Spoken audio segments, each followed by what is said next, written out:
El brigadier general don Juan Manuel de Rosas merece ser el arquetipo que nos inspire y que nos guíe. Rosas fue el más grande argentino de esos años, lo que San Martín vio claro a 15.000 kilómetros de distancia. Él le rindió a Rosas el mejor homenaje que un soldado puede rendir a otro soldado. Juan Domingo Perón fue abiertamente rosista y partidario del revisionismo histórico que reivindica la figura de Juan Manuel de Rosas. Hoy vamos a ver cartas que escribió el propio Juan Domingo Perón hablando sobre este tema, sobre Rosas, el revisionismo histórico y demás, que son cartas por ahí no muy conocidas o no muy difundidas. Generalmente se asume esto de la línea San Martín, Rosas, Irigoyen y Perón, pero no se explicita qué es lo que dijo específicamente Perón sobre Rosas. Todos conocemos que en 1955, con el golpe de Estado que le hacen a Perón, después de derrocar a Perón, empiezan a decir los propios integrantes de la dictadura de la Revolución Libertadora que se había terminado la segunda tiranía, que la primera había sido la de Juan Manuel de Rosas y la segunda la de Juan Domingo Perón, y que ellos eran los continuadores de la línea Mayo-Caseros, de la batalla de Caseros, cuando Urquiza derroca a Juan Manuel de Rosas. Entonces son los propios antiperonistas los que hacen este paralelismo entre Rosas y Perón, sin saber quizá que después se iba a hacer más popular el revisionismo histórico, que reivindica la figura de Juan Manuel de Rosas y resalta, por ejemplo, que San Martín también apoyó a Juan Manuel de Rosas, era partidario de Rosas, se puso a sus órdenes, criticó a sus opositores, le legó su sable. Entonces se desmorona o se destruye la historia oficial mitrista que hasta entonces reinaba. Por lo tanto, ya Rosas no es el mal absoluto de la historia argentina. Lo curioso de esto es que Juan Domingo Perón ya a sus 23 años era partidario del revisionismo histórico, a pesar de que en esa época reinaba todavía, imperaba la historia oficial mitrista. Y esto queda documentado en una carta que Perón le manda a sus padres. Ahora en un ratito vamos a leer la carta de Perón, que la rescata Marcelo Gullo en esta obra. Y después hay dos cartas más que Perón escribe ya en 1970 y 71, siendo ya un hombre mayor. Una a Manuel de Anchorena y otra a Fermín Chávez, un conocidísimo historiador revisionista. Y para lo último dejamos quizá lo que es más conocido, que es el reportaje que le hacen a Perón también en el exilio, en el que él comenta cuáles son las dos líneas políticas que atraviesan toda la historia argentina, la línea masónica y anglófila y la línea hispánica, federal y nacional, que sería la suya, en la que él incluye a San Martín, a Rosas, a Irigoyen y a él mismo, a Perón. Vamos a ver entonces lo que dice Perón en su juventud, a sus 23 años, en una carta que le manda a sus padres y que la rescata Marcelo Gullo. Yo encontré esta carta en esta obra que se llama La Otra Historia,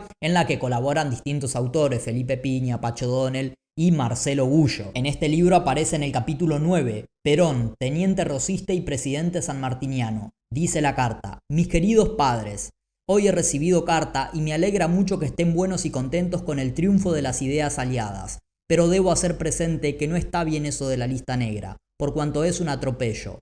No olvides, papá, que este espíritu de patriotismo que vos mismo supiste inculcarme, brama hoy un odio tremendo a Inglaterra, que se rebeló en 1806 y 1807 y con las tristemente argentinas Islas Malvinas, donde hasta hoy hay gobierno inglés. Por eso fui contrario siempre a lo que fuera británico, y después del Brasil, a nadie ni nada tengo tanta repulsión. Perón dice acá que tiene un odio tremendo hacia Inglaterra por las distintas invasiones y por la ocupación de las Islas Malvinas. Francia e Inglaterra siempre conspiraron contra nuestro comercio y contra nuestro adelanto, y si no, a los hechos.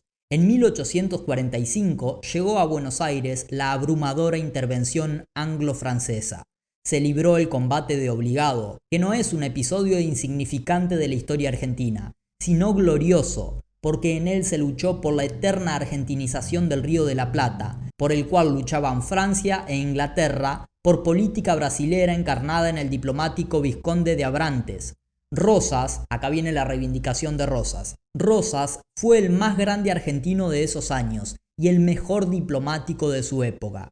¿No demostró serlo cuando en medio de la guerra recibió a Mr. Hood? ¿No demostró ser argentino y tener un carácter de hierro cuando después de haber fracasado 10 plenipotenciarios ingleses consiguió más por su ingenio que por la fuerza de la República, que en esa época constaba solo con 800.000 habitantes, todo cuanto quiso y pensó de la Gran Bretaña y Francia, porque fue gobernante experto y él siempre sintió gran odio por Inglaterra, porque ésta siempre conspiró contra nuestro gran río, ese grato recuerdo tenemos de Rosas, que fue el único gobernante desde 1810 hasta 1915 que no cedió ante nadie ni a la Gran Bretaña y Francia juntas, y como les contestó, no admitía nada hasta que no saludasen al pabellón argentino con 21 cañonazos, porque lo habían ofendido. Al día siguiente, sin que nadie le requiriera a la Gran Bretaña, entraba a los pozos la corbeta Harpy y enarbolando el pabellón argentino al tope de proa, hizo el saludo de 21 cañonazos. Rosas, ante todo, fue un patriota. Marcelo Ullo dice que la carta es del 26 de noviembre de 1918, cuando Perón tenía, repito, 23 años. Es bastante impresionante que Perón se pone a hacer esta reivindicación histórica de la figura de Juan Manuel de Rosas en una carta con sus padres. O sea, no es que alguien le pidió que opinara sobre ese tema en particular y que se puso a estudiar y a revisar archivos y no sé qué. No, en una carta con sus padres se pone a decir este tipo de cosas, repito, con 23 años. Demuestra un conocimiento histórico muy profundo y además una pasión muy ferviente por la figura de Rosas. Porque en una carta, ¿quién de nosotros hablando con sus padres se pone a hablar así de una figura histórica? Que Rosas fue el más grande argentino de esos años y el mejor diplomático de su época. Y que tenemos ese grato recuerdo de Rosas, que fue el único gobernante desde 1810 hasta 1915 que no cedió ante nadie ni a la Gran Bretaña y Francia juntas. Rosas, ante todo, fue un patriota. Eso fue Perón a sus 23 años. Ahora vamos a ver lo que decía Perón ya siendo un hombre mayor en el exilio en 1971. Pasaron más de 50 años y Perón confirma su visión sobre Rosas. Ahora le escribe una carta a Fermín Chávez, como dijimos, un escritor conocidísimo del revisionismo histórico, y a Manuel de Anchorena, que aparece acá en este libro de correspondencia de Perón. La carta a Manuel de Anchorena dice así: Doctor Manuel de Anchorena, mi compatriota y amigo, le agradezco el envío de las publicaciones sobre la campaña pro repatriación de los restos del brigadier general don Juan Manuel de Rosas y para la solidificación de las bases de nuestra liberación nacional. Ambas cosas deben merecer la preocupación patriótica de los argentinos, porque para asegurar el destino es tan importante defender su futuro como hacer justicia de su pasado. Don Juan Manuel no solo ha tenido la gloria de su grandeza, sino que también ha merecido el honor que le han rendido la infamia y la calumnia de los hombres pequeños. La calumnia, la diatriba y el insulto son siempre homenajes que se rinden a un mérito, a una virtud o a un valor. Pocos han sido más indecentemente calumniados. Ello sería ya mérito suficiente como para considerarlo sin más entre los grandes. Estas son causas cuya defensa no moviliza intereses sino honestidades. Defender al ausente frente a la insidiosa maquinación de la calumnia orquestada por el odio y la pasión subalternos es una obligación natural de toda persona honrada, y cuanto tal defensa pertenece a la historia, es una imposición de la propia conciencia de los hombres y de los pueblos. Y dice Perón: desde niño ha repugnado a mi espíritu cuanto se ha escrito sobre Rosas en las historias fabricadas por los escribas de la ignominia y el rencor.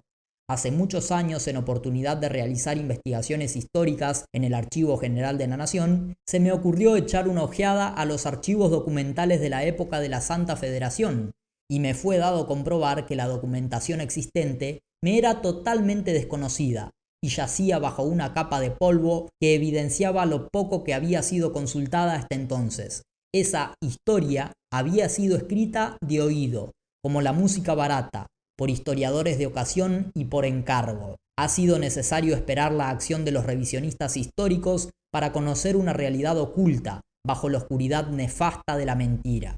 Nadie, como los que han sufrido el azote de la infamante falsedad de los perversos y la triste incomprensión de los demás, puede juzgar con objetiva ecuanimidad esta clase de delitos contra la verdad y el honor, que suelen azotar sin piedad a los que honradamente trataron de hacer algo efectivo por la libertad y la grandeza de su patria y la felicidad de su pueblo. Y termina Perón: en la lucha por la liberación, el brigadier general don Juan Manuel de Rosas merece ser el arquetipo que nos inspire y que nos guíe, porque a lo largo de más de un siglo y medio de colonialismo vergonzante, ha sido uno de los pocos que supieron defender honradamente la soberanía nacional, en que se debe asentar la decencia de una patria.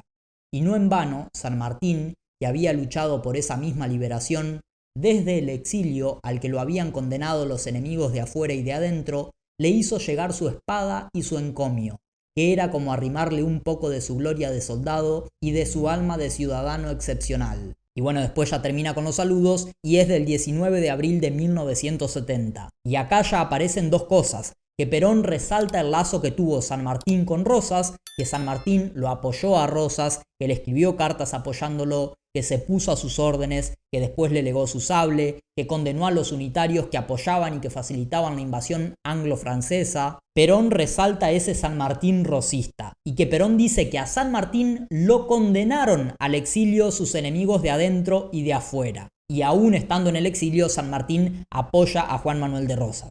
Al señor Fermín Chávez, mi querido amigo, por mano y amabilidad del doctor don Raúl Matera, he recibido su carta del 3 de octubre pasado, como asimismo su excelente obra Rosas, su iconografía, y le agradezco el recuerdo y el saludo que retribuyo con mi mayor afecto. Es todo un homenaje a don Juan Manuel, el primero que después de San Martín muere en el exilio por haber defendido dignamente la soberanía popular y la independencia de la patria. Acá ya Perón establece una conexión entre San Martín y Rosas. Los que se han dicho sanmartinianos parecen no haber comprendido la lucha contra el colonialismo que realizó Rosas, lo que San Martín vio claro a 15.000 kilómetros de distancia. San Martín, siendo contemporáneo de Rosas, fue partidario de Rosas, condenó la intervención anglo-francesa, condenó a los unitarios que favorecían y que apoyaban la intervención anglo-francesa, se puso a las órdenes de Rosas, es decir, le ofreció sus servicios y obviamente después le legó su sable. Y esto es lo que dice Perón acá,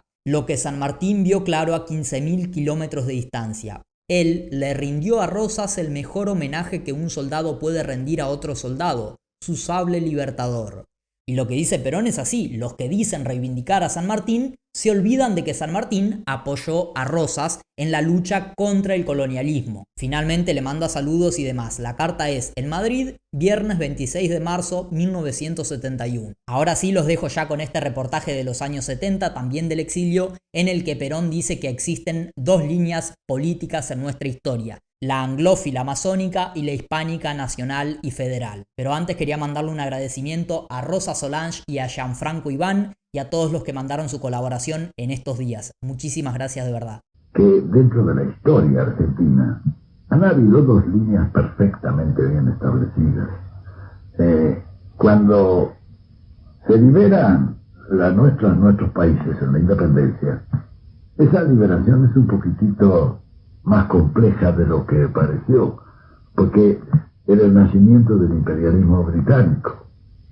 Los ingleses montaron su imperio sobre los despojos del imperio español. Y todas las colonias españolas estaban asusadas. Es decir, hay una organización masónica que es la que actuó directamente en nuestras independencias. Era la masonería la que se dirigió todo esto. Muy bien. Eso planteó ya dos líneas en el movimiento de mayo, ya están planteadas las dos líneas, perfectamente, la línea que obedece al imperialismo británico y la otra línea, la línea nacional o la línea hispánica, llamémosle. Esas dos líneas han gravitado durante la independencia con los sectores que participaban de una o de otra de esas líneas, la línea anglosajona y la línea hispánica. En nuestro país, todos los gobiernos que se escalonaron desde Rivadavia en adelante fueron todos gobiernos de la masonería. Fue la línea masónica, es decir, la línea anglosajona. Desde entonces hasta nuestro momento, a través de unitarios, federales, bueno, los federales era la línea nacional. Que diremos así, por primera vez cristaliza algo fuerte en eso. Ya no es línea masónica, es antimasónica, es nacional. Y es la que corresponde a la línea hispánica, porque siempre hubo una resistencia contra Inglaterra en las colonias. De esa línea, y bueno, en esa línea estaba Juan Manuel de Rosas, en esa línea estaba Hipólito Yrigoyen, en esa línea estaba yo. La otra línea es la línea masónica, es la línea anglosajona. Si te gustó el video, ponele me gusta, compartilo en tus redes sociales y suscríbete al canal. Otra forma de apoyarme es convirtiéndote en miembro del canal o a través del enlace de Mercado Pago que está en la descripción del video y en el comentario anclado. Acordate que también subo contenido en TikTok y en Instagram, que es contenido distinto al que subo acá en YouTube, pero estoy seguro de que también te va a gustar. Muchas gracias.